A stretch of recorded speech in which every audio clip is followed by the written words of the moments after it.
Alhamdulillah, dengan pembacaan sanad tadi, maka siapapun yang hadir, siapapun yang mengatakan qabilna, kami terima, siapapun tadi yang membaca la ilaha illallah, maka lafaz la ilaha illallah yang dia baca bersambung dengan lisan Rasulullah sallallahu alaihi wasallam. Jadi bagi orang-orang yang dia menjaga silsilah keilmuan kepada Rasulullah, lafaz la ilaha illallah pun ada silsilahnya, ada sanadnya. Nggak langsung baca buku, apalagi lewat YouTube, ya. Thariqat baru, Thariqat al-Youtubiyah. Di depan saya banyak ini pengikutnya, mursyidnya nggak jelas. Tadi saya senang sekali melihat nasyid tahlil la ilaha illallah. Mungkin di Indonesia, bahkan Malaysia, Singapura, Brunei sudah tidak ada penampilan zikir dengan teknik-teknik tadi. Kita boleh sebut ini seni berzikir. Di Aceh masih ada, tapi yang tersisa cuma tarinya, tari saman atau tari rifaiyah.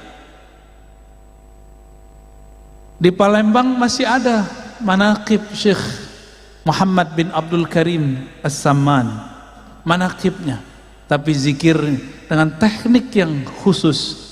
Barangkali di sini mungkin jarang dipakai, ya. Nanti saya akan membantu mencoba. Kenapa kepala itu gerak-gerak? Itu ada rahasianya.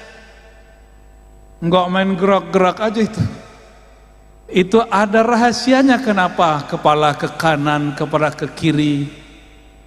Bahkan kalau dulu, saya tidak tahu masih ada di sini atau tidak, itu bisa sembari berdiri. Masih ada, ya. Kalau kami dulu kasih nama ratib berdiri, ya. Tapi oleh orang yang tidak mengerti, mereka katakan ini Syiah. Betapa jahilnya. Ini ada di kalangan ulama ahlus sunnah, bukan dari Syiah. Syiah tiada urusan dengan thariqat zikir. Syiah itu urusannya urusan politik sahabat, urusan politik ahlul bait. Mereka tidak urus zikir-zikir begini.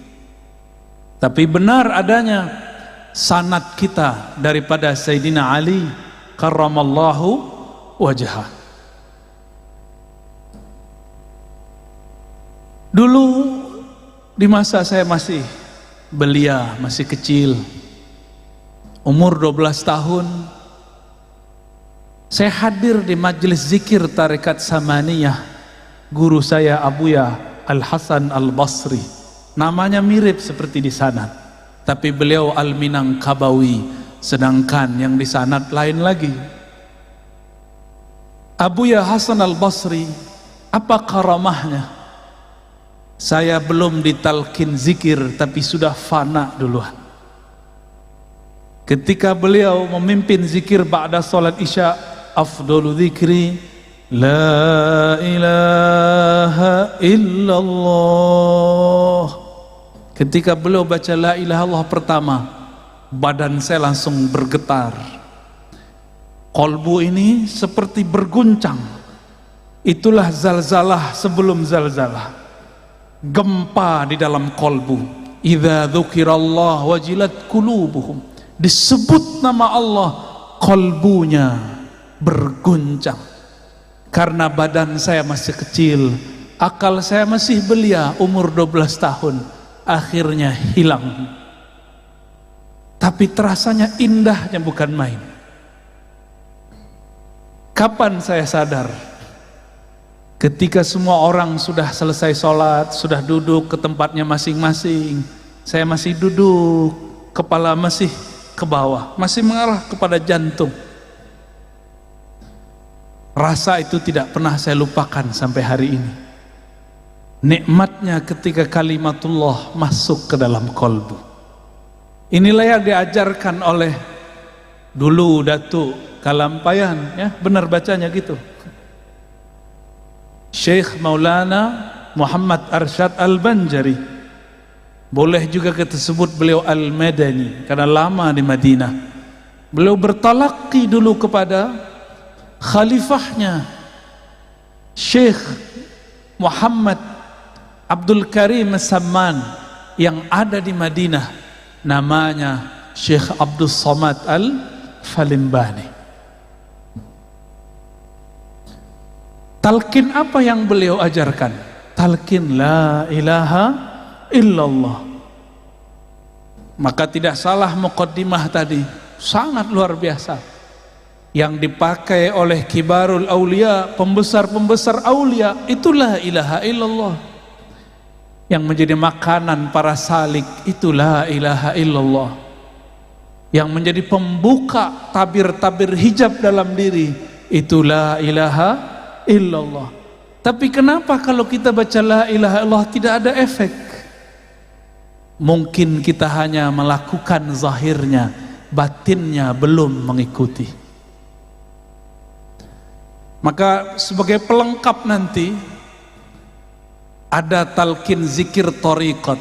Kalau tadi talqin zikir riwayat, insya Allah nanti saya kasih sebelum kita bubar, sebelum pulang. Karena menghormati Tuan Guru Wildan, beliau sudah bermurah hati memberikan sanad riwayat talqin. Dengan keberkahan juga guru-guru kita, Datuk Kalampayan, begitu juga Abah Guru Sekumpul yang saya sangat cintai beliau. Maka kami pun akan talqinkan insya Allah metode zikir baca la ilaha illallah yang musalsal inda ahli turuq sufiyah, yang dulu dipraktekkan oleh para ahli-ahli thariqah, sehingga tahu kita kenapa kepala bergerak ke kiri, ke kanan, ke bawah. Itu ada rahasianya. Insya Allah tolong diingatkan nanti ya.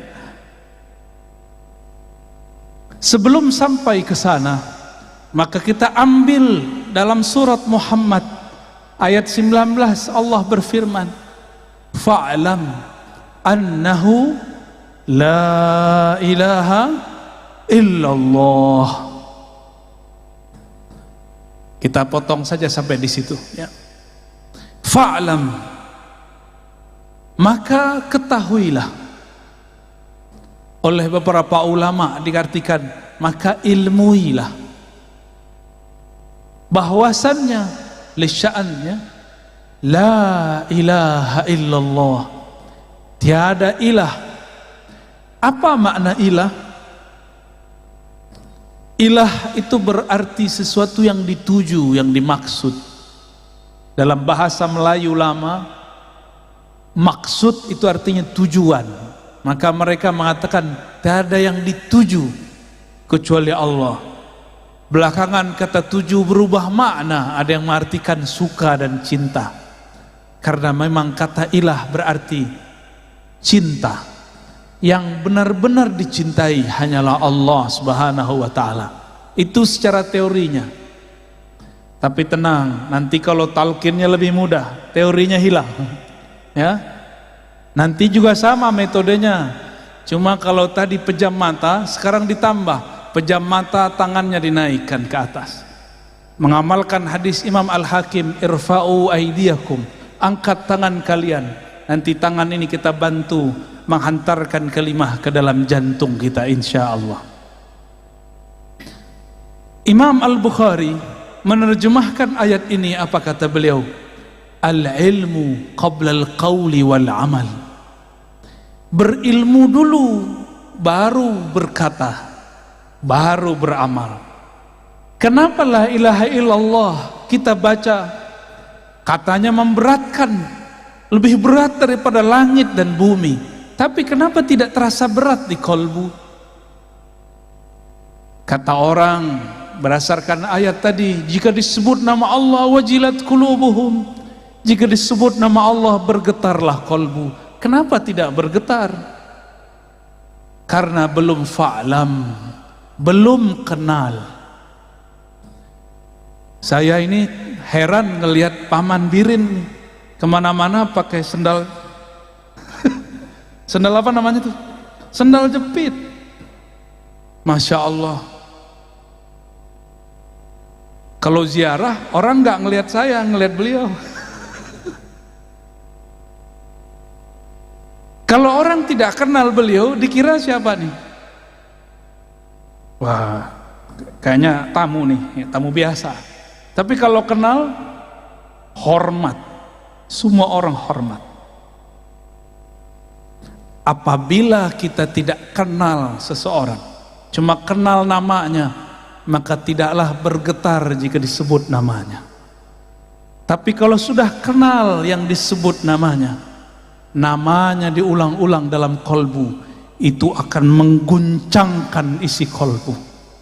Inilah yang dikatakan Nabi Sallallahu Alaihi Wasallam, Innallaha harrama 'alan nar, sesungguhnya Allah mengharamkan terhadap neraka, anta musa, untuk menyentuh man qala la ilaha illallah min qalbihi au nafsi, yang membaca la ilaha illallah dimulai dari kolbunya atau dari jiwanya.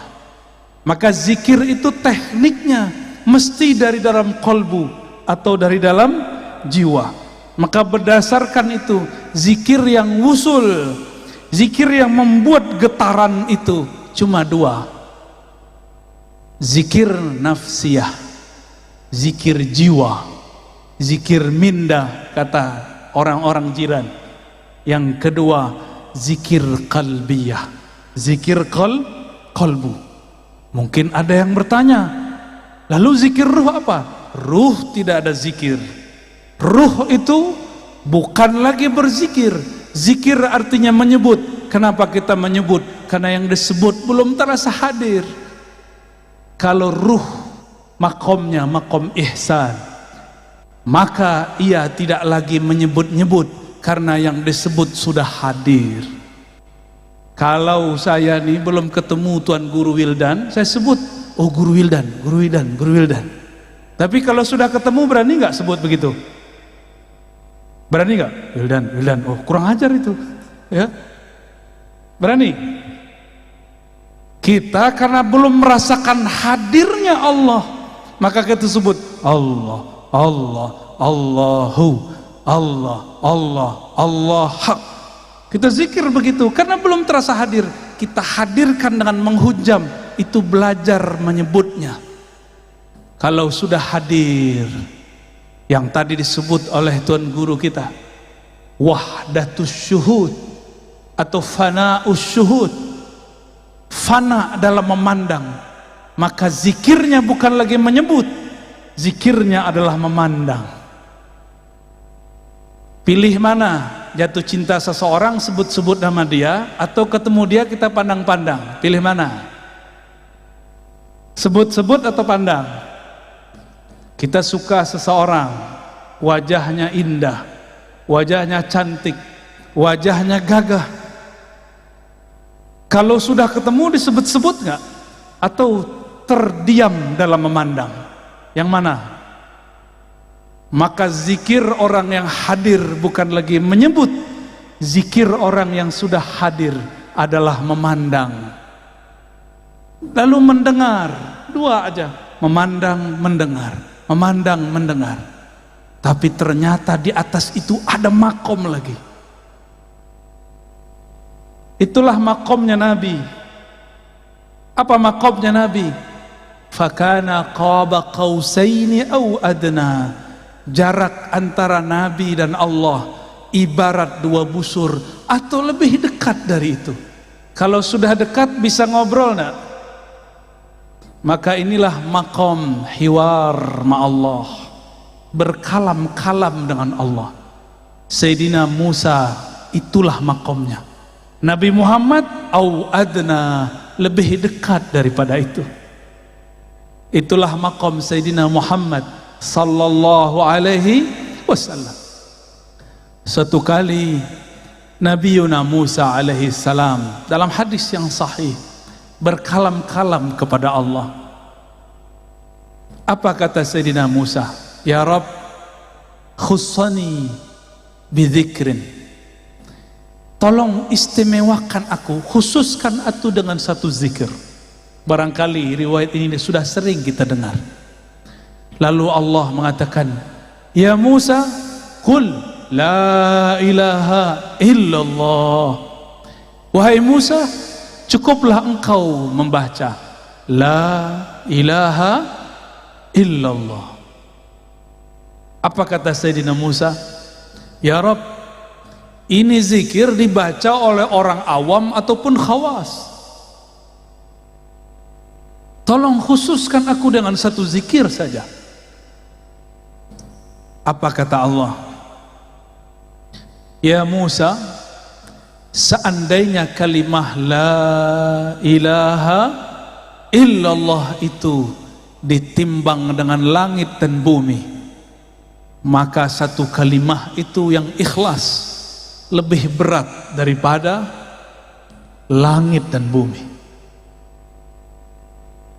Maka nanti di akhirat akan ada sekelompok orang tidak punya amal apapun, maka dia mau digiring oleh malaikat azab. Tiba-tiba Allah berkalam.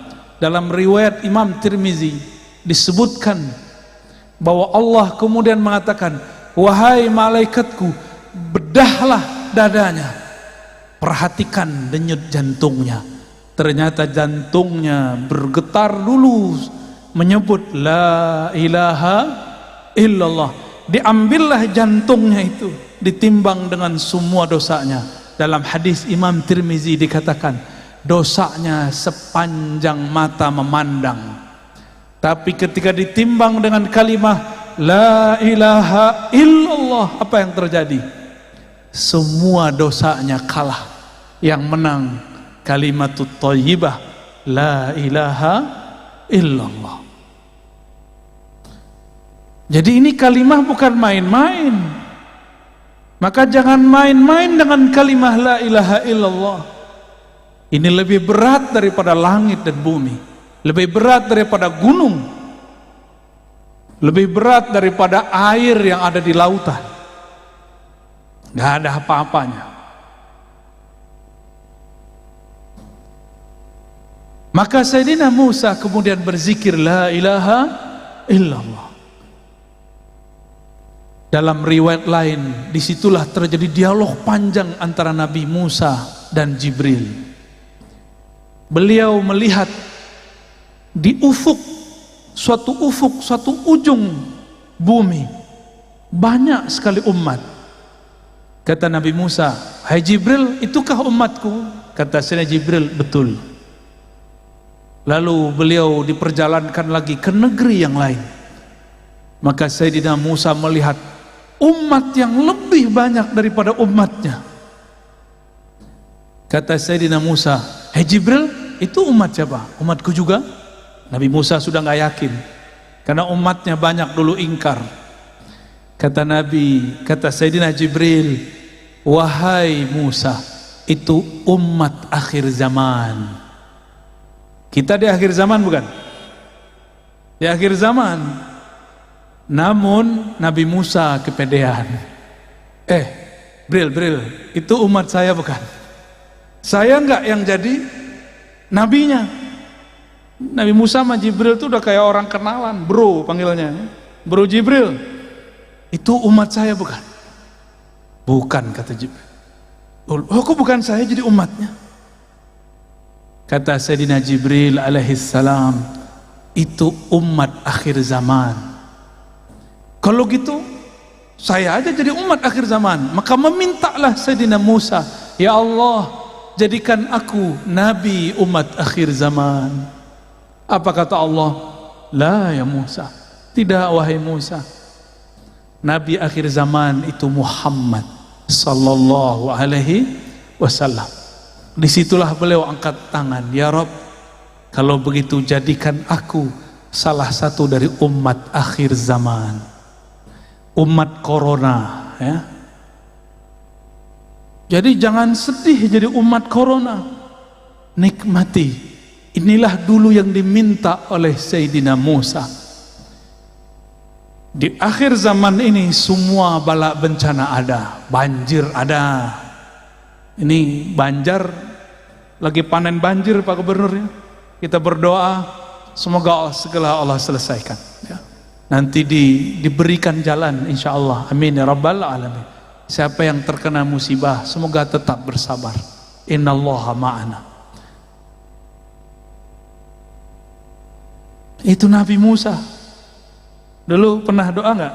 Ya Allah, dulu di alam sana pernah doa nggak? Gak ingat kan? Gak ada yang ingat, saya juga gak ingat. Tapi sebenarnya kita dulu semuanya berdoa. Dulu di alam arwah semua kita dulu berdoa. Ya Rabb, jika Engkau utus kami, lahirkan kami dengan jasad fisik, lahirkan kami sebagai umat Ahmad. Dulu sudah ada namanya Ahmad, memancar darinya yang disebut Nur Muhammad sallallahu alaihi wasallam. Mirip-mirip seperti tadi lingkaran tadi, persis seperti itu. Di tengahnya ada Ahmad, lalu ada lingkaran pertama, lingkaran kedua, begitulah terus sampai 124.000. 124.000 inilah mereka semuanya meminta agar menjadi umat Nabi Muhammad sallallahu alaihi wasallam. Sang Ahmad ketika dilahirkan menjadi Muhammad. Lalu selebihnya ada semua para nabi, para rasul, jumlahnya berapa? 124.000. Ini tadi berapa nih Pak Kiai jumlahnya? 200. Bisa dibayangkan 124.000 cahaya mengelilingi Sang Ahmad dengan cahayanya Nur Muhammad sallallahu alaihi wasallam. Maka siapa yang memandang Ahmad saat itu, lalu dia cinta, dia dilahirkan oleh Allah sebagai Habib, zuriat Rasulullah sallallahu alaihi wasallam. Siapa yang kenal Ahmad, maka dia dilahirkan oleh Allah sebagai ulama. Siapa yang cinta dan kenal, jadilah dia Habib perseorang alim. Udahlah Habib, dia alim pula. Itulah sejarahnya di alam dulu sebelum kita ada di alam ini. Jadi bukan sembarangan kok ada Habib terlahir Habib, kok ada Kiai, Gus, alim terlahir sebagai orang alim. Bukan sembarangan, itu adalah sejarah yang berulang. Semua para nabi berdoa jadi umat Nabi Muhammad, tapi yang terzahirkan dalam riwayat cuma 12. Apakah itu terwujudkan? Coba perhatikan kisah daripada Isra baginda Nabi Muhammad sallallahu alaihi wasallam. Di ujung Isra beliau diperintahkan jadi imam, benar gak? Di belakangnya semua para nabi, bukan?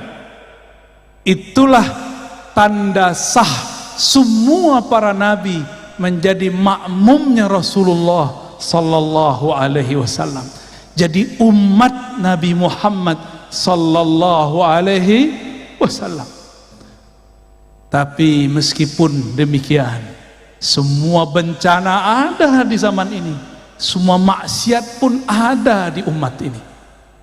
Tapi nggak usah khawatir, semua ma'rifatullah diturunkan pada umat ini, khususnya akhir zaman, dan sudah dimulai di negeri ini dulu oleh Syekh Abdul Samad Falimbani, Syekh Muhammad Arsyad, bahkan dengan lugas, dengan jelas sekali Abah Guru Sukumpul juga mensyarah tentang ilmu ini. Dan kita nggak boleh berhenti, kita teruskan kajian-kajian ma'rifatullah mengenai Nur Muhammad sallallahu alaihi wasallam. Inilah ma'rifat yang dulu dicari oleh para arwah. Maka berkatalah Al-Habib Zain bin Smith, begitu juga Syekh Abdullah Faiz Ad-Daghestani An-Naqsyabandi. Apa kata mereka dengan makna yang sedikit berbeda, lafaz yang sedikit berbeda, maknanya hampir sama. Siapa yang wafat, meninggal, mati, belum cukup suluknya, riyadhahnya, belum cukup ma'rifatnya, maka dia, jika dia seorang mukmin, dia mesti menyempurnakan jika masuk alam kubur.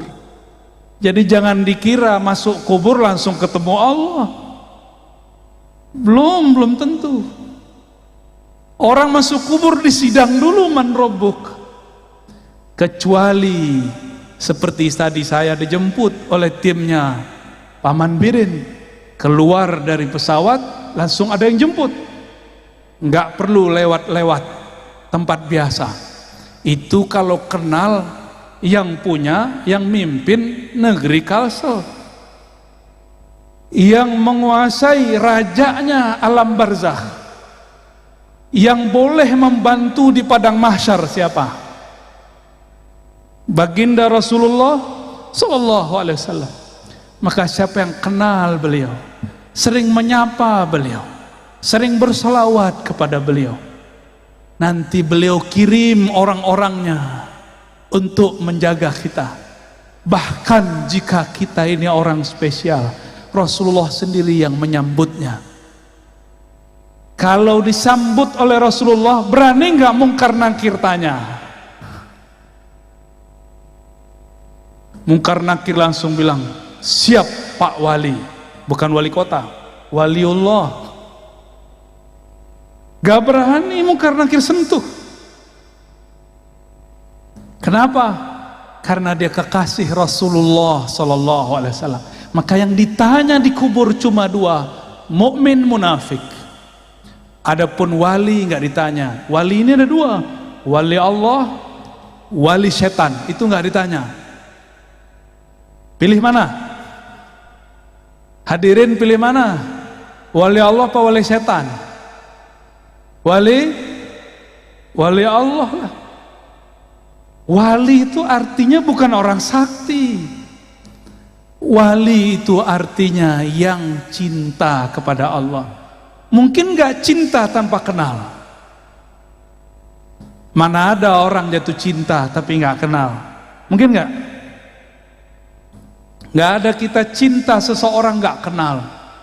Kita kalau senang seseorang, kita cari namanya di Facebook, kita search namanya di IG, Instagram, kita cari-cari kalau ada di Google, itu namanya ma'rifatul asma.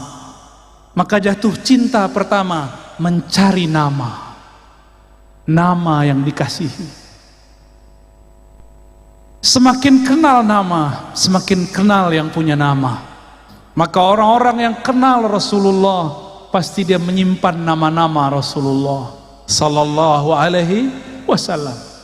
Oleh karena itu ulama kita dulu buat kaligrafi indah mengenai nama-nama, ditulis dengan sangat bagus dalam kitab-kitab salawat, dipelajari, disyarah oleh ahli-ahlinya. Karena kenal Rasulullah dimulai dengan kenal nama. Begitu juga kepada Allah. Siapa yang kenal kepada Allah, maka kenalnya, mengertinya dengan nama-nama lebih banyak daripada yang tidak mengerti. Minimal kalau mau menjadi wali Allah level pertama, kuasai dulu ilmu ma'rifatul asma'il husna, ilmu mengenal asma'ul husna. Maka harus ada majlis syarah al asma'ul husna. Saya lihat ada beberapa ulama di sini yang mensyarah itu. Semoga tambah banyak. Mungkin sebagian ahli hikmah menggunakan kata-kata asma untuk jadi wirid dengan angka-angka tertentu. Itu kalau mau jadi ahli hikmah. Tapi kalau para pecinta, dia tidak perlu angka-angka. Disebut saja nama Allah, sebut saja Rahman, Rahim. Namun kalau ingin belajar ilmu angka, ada ilmunya, disebut ilmu hurufi wal adat, ya? Ilmu huruf, ilmu hurufi wal adat, dan itu ada babnya. Hadirin hadirat yang dimuliakan Allah,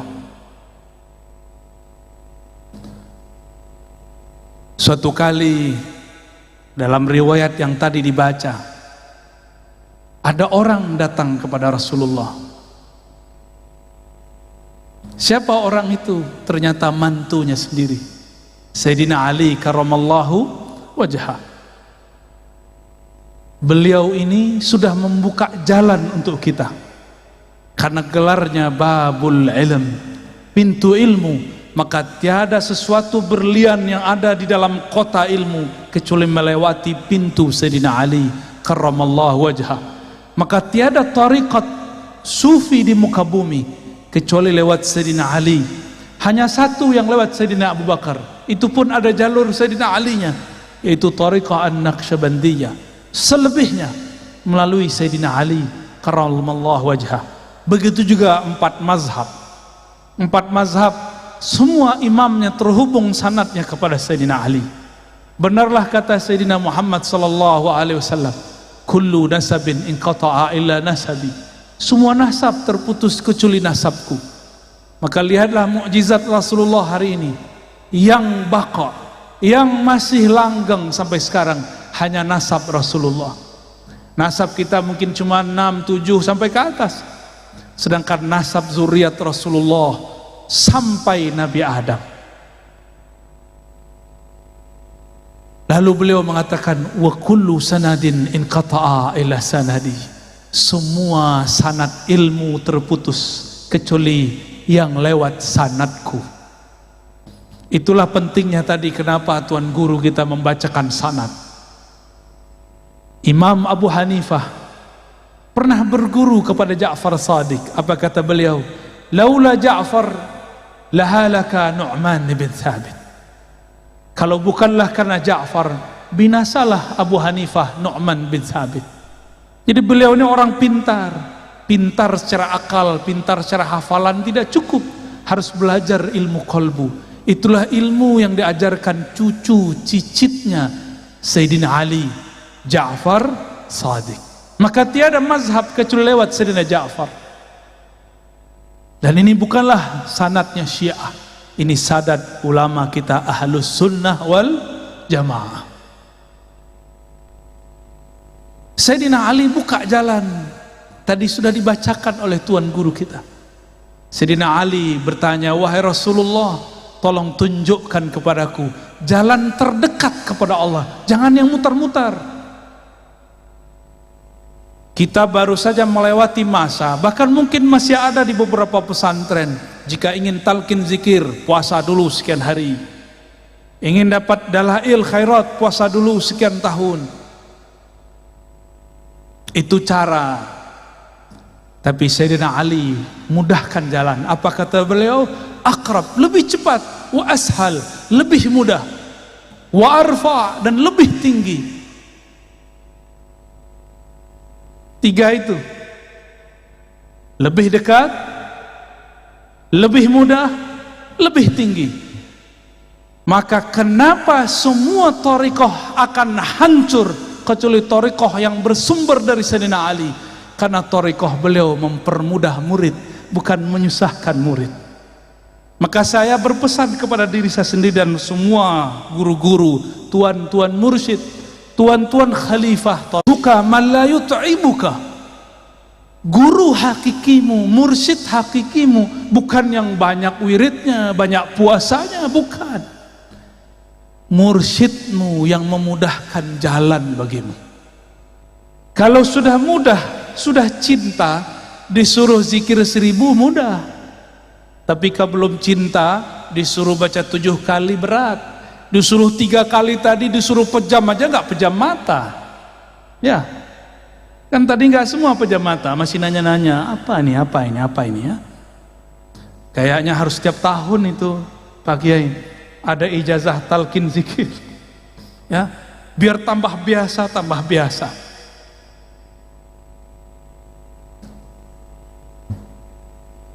Saya dapat sanad ijazah thariqah samaniyah daripada Abuya Masri. Namanya pakai ri belakangnya. Abuya Masri, Abuya Hasan Basri, Abuya Darlis bin Hasan Basri. 3 orang itu mentalkinkan zikir la ilaha illallah yang tadi adinda santri baca. Termasuk zikir hu Allah.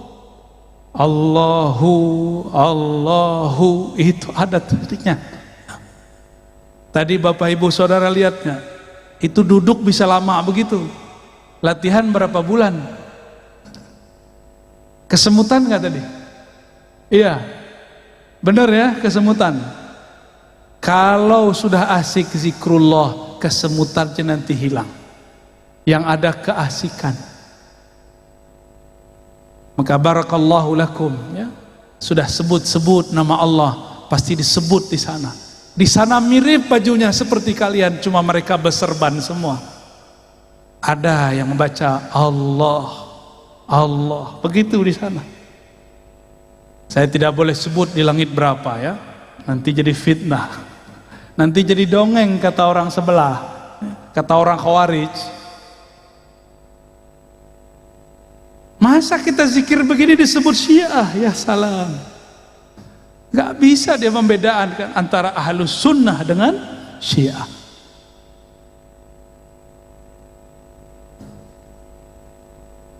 Sayyidina Ali kemudian dipanggil oleh Nabi. Apa kata Sayyidina Nabi SAW? Wahai Ali, hendaklah engkau banyak-banyak dawamkan zikrullah dalam khalwatmu, dalam sepimu, dalam sunyimu. Kata Sayyidina Ali, kalau itu saya tahu wahai Rasulullah. Gimana caranya? Lalu Nabi SAW mengatakan, barulah muncul teknik, itu namanya teknik zikir. Wahai Ali, supaya jiwa dan kolbu itu ikut serta dalam zikir, muncullah teknik berzikir. Bahasa Arabnya kaifiyatuz zikr, kaifiyat berzikir, tata cara. Pikiran kita kalau zikir macam-macam nggak? Kalau lagi sholat, bener? Hatta Paman Birin kalau sholat pikirannya kemana-mana, jujur ya Pak. Para kiai kita sama, saya sama. Bedanya, saya diajarkan guru bagaimana cara memagar pikiran. Kita pagar dari 7 arah. Ada caranya. Udah dipagar dari 6 arah. Ternyata yang paling bahaya yang dari dalam ini. Maka Nabi mengatakan kepada Sayyidina Ali, ya Ali, aghmid ainaik. Wahai Ali, pejamkan kedua matamu. Kenapa mata mesti dipejam? Karena dua mata ini penghalang pikiran, hijab bagi kolbu. Kalau mata masih memandang, maka basirah dalam kolbu terhalang. Maka dipejamkan mata. Disitulah kalimah yang tadi dikatakan Tuan Guru kita dapat ditanam, dicangkul dalam kolbu. Jadi kalau mata masih dibuka, terhalang oleh pikiran. La ilaha illallah, gak jelas perginya, ya, perginya kemana-mana. Tapi kalau mata dipejam, tinggal telinganya difokuskan, fokuskan kepada lafaz guru, supaya tangan tidak kemana-mana. Di hadis Imam Hakim, irfa'u aidiakum, angkat tangan kalian. Ada teknik begitu. Makanya jangan heran, di kitab-kitab lama masih ditulis kalau zikir itu tangannya diginikan. Allah, Allah, masih ada di sini. Itu bukan ajaran Syiah, itu ajaran Ahlus Sunnah wal Jamaah, diangkat tangannya. Bedanya kalau muridnya sahabat, gurunya Rasulullah, sekali angkat tangan wusul sahabat Rasulullah.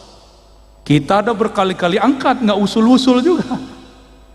Makanya diulang, dilatih lagi, sampai kemudian kaki pun ikut bergerak. Jadilah dia gerakan-gerakan zikir. Alladzina yazkurunallaha qiyaman.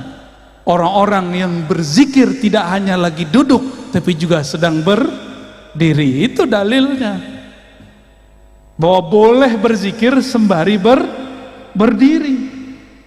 Al-Muhaddis Al-Kabir Al-Azim Sidi Abdul Aziz Al-Ghummari, barangkali Tuan Guru pernah ketemu beliau, ya, kawan daripada Syekh Yasin Al-Fadani. Itu kalau zikir beliau ikut jingkrak naik ke atas. La ilaha illallah, badannya naik. Ulama ini kan udah jarang olahraga, Maka cocok sekali zikir Saman tadi untuk zikir para kiai. Ya. Pulang-pulang makan nasi kebuli, ya. Apalagi nah, ada kambing, ya salam, kolesterol. Kalau ulama zikir banyak, gerak kurang, ngajar banyak, kolesterol. Maka zikir tadi itu menjadi riyadhah tidak hanya bagi kolbu, tapi juga bagi badan. Zikir itu panas. Kenapa ada orang latihan-latihan supaya badannya keren, apa namanya, six pack, petak-petaknya ada 6, ya. Apa yang dilakukan?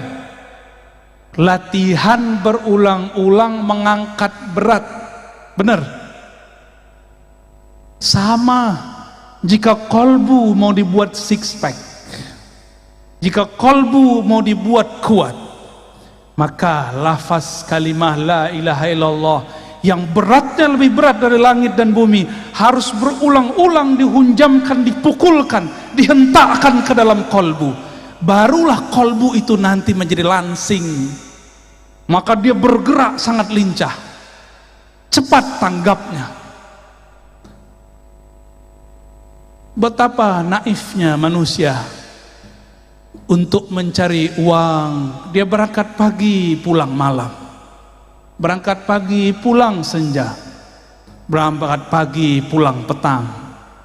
Tapi untuk mencari kenikmatan yang ada di dalam kolbu, mereka tidak mau berangkat seperti itu.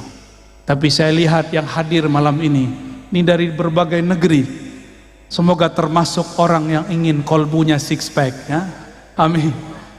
Nanti kita kasih oleh-oleh, tolong diamalkan nanti kalau pulang. Ba'da sholat baca dengan teknik yang kita kasih nanti. Biasanya saya baru kasih kalau orang yang sudah zikir ya hayyu ya qayyum 40 hari. Tapi khusus untuk orang Banjar atau orang yang hadir malam ini, kita berikan dengan mudah karena Sayyidina Ali telah mempermudah. Guru kita Tuan Guru Wildan juga sudah mempermudah ijazahnya. Insya Allah. Mau langsung atau nanti? Tar dulu ya. Jam berapa nih? 11 sampai jam berapa kita? Wah. Gimana, udah kesemutan belum? Kasih saya tisu dong satu.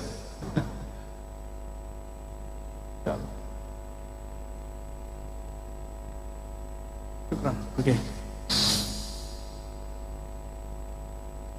Jadi rumus kalau orang mau ahli dalam kolbu sama seperti rumus jika ingin kuat secara badan. Betapa aneh orang sakit jantung, katakan dokter sama dia, wahai tuan, supaya sehat jantung Anda, jalanlah setiap hari 30 menit. Benar? Jalanlah 1 jam, jalanlah 1 kilo 2 kilo. Kalau dokter yang berfatwa kita dengar. Sekarang ada kiai, ada guru, ada ustadz, ada para syaikh, mereka sedang memberikan obat bagi kolbu. Tapi sayang sekali pasiennya bandel-bandel, ya. Zikir itu banyak, tapi zikir yang dapat jadi obat tidak banyak. Sebagaimana obat itu banyak, tapi yang efektif mengobati badan harus sesuai dengan resepnya dokter. Dokter itu bukan orang yang cuma belajar sebentar, setahun 2 tahun. Dokter itu kuliahnya 4 tahun, praktek koasnya 2 tahun, 6 tahun baru bisa mengobati badan. Apalagi kalau ingin mengobati kolbu. Kalau jam terbang kolbunya sebentar, bagaimana ia akan menghendak mengobati kolbu? Maka anak-anak kita kalau mudanya sibuk bermain, nonton, nge-game, jadi apa nanti dia kalau dewasa? Kalau bapak-bapak ini masih sibuk nonton, bagaimana nanti dia ketika ajal datang? Harus punya satu waktu dia berkhalwat, bersepi-sepi dengan Allah Subhanahu wa ta'ala. Maka Nabi berkata kepada Sayyidina Ali, ya Ali ghammid ainaik, Wahai Ali, pejamkan matamu. Lalu isma' minni salasan, dengarkan aku baca la ilaha illallah 3 kali. Ini diperdebatkan caranya. Isma' minni ini apakah setiap baca la ilaha illallah lalu kita ikuti la ilaha illallah, atau tunggu dulu sampai selesai la ilaha 3 kali baru kita ikuti? Ini perbedaan ahli thariqah. Saya dapat dua-duanya. Ada guru saya mengatakan kul la ilaha illallah, kita baca la ilaha illallah sampai 3 kali. Ada juga guru seperti Tuan Guru Wildan tadi, beliau baca dulu 3 kali baru kemudian kita ikut 3 kali. Cuma ada yang belum disebut di riwayat itu, adanya di riwayat Imam Bukhari. Apa kata Nabi tadi? Allah mengharamkan neraka terhadap orang yang membaca la ilaha illallah dari kolbunya atau dari jiwanya. Nah, bagaimana cara membaca la ilaha illallah dari kolbu? Inilah pegangan Syekh Arsyad, Abah Guru Sekumpul Syekh Abdul Somad Falembani, yang dulu bersambung sanad mereka kepada Tuan Syekh di Madinah, Muhammad ibn Abdul Karim As-Sammani. Dipejamkan mata, lalu ketika baca la, supaya pikiran ini tidak kemana-mana, dipenjarakan, diberikan dia batasan. Pandanglah dalam pejam matamu bagian pusar. Ada pusar nggak? Pada punya pusar nggak? Tahu pusar? Bahasa sini pusar. Pusat. Bapak Ibu punya pusat nggak? Kalau nggak punya pusat itu apa namanya? Di kampung saya namanya bunian. Sama. Apa? Pujal. Udah horor sekali. Mungkin ada yang hadir, dia nyamar sekarang ya. Coba cek dulu. Itu apa tuh? Dipejam mata, kepala menunduk. Makanya dalam zikir saman lama itu kepalanya begini, la, baru diangkat ke atas, ke bawah dulu, la itu dihentakkan dari pusar, dari pusat kita, lalu ditarik ilaha ke ujung ubun-ubun. Kenapa ke ubun-ubun? Ini bagian kepala, bagian angan-angan. Supaya dihilangkan semua angan-angan, maka ulama kita dapat ilham turunan dari hadis Sayyidina Ali, la ilaha, buanglah semua yang kamu pikirkan, buanglah semua yang kamu tuju, lalu ditarik ke bawah bagian kanan. Maka tadi zikirnya kemana? Ke kanan atau kiri? Kanan, betul. Itu la ilaha, begini, ditarik ke bagian kanan. Makanya ada geraknya tadi. Itu yang asli loh ya. Itu ada dalam kitabnya Syekh Abdul Karim Muhammad Al-Samman. Ada juga dalam kitab Abdul Somad Al-Falembani. Ya. Dan murid-murid beliau. Dibawa ke kanan, baru dihunjam, dihentakkan ke dalam kolbu. Kolbu kita berhubungan dengan jantung. Jantung itu ada 2 jari di bawah dada bagian kiri. Dibaca la ilaha illallah, seperti itu.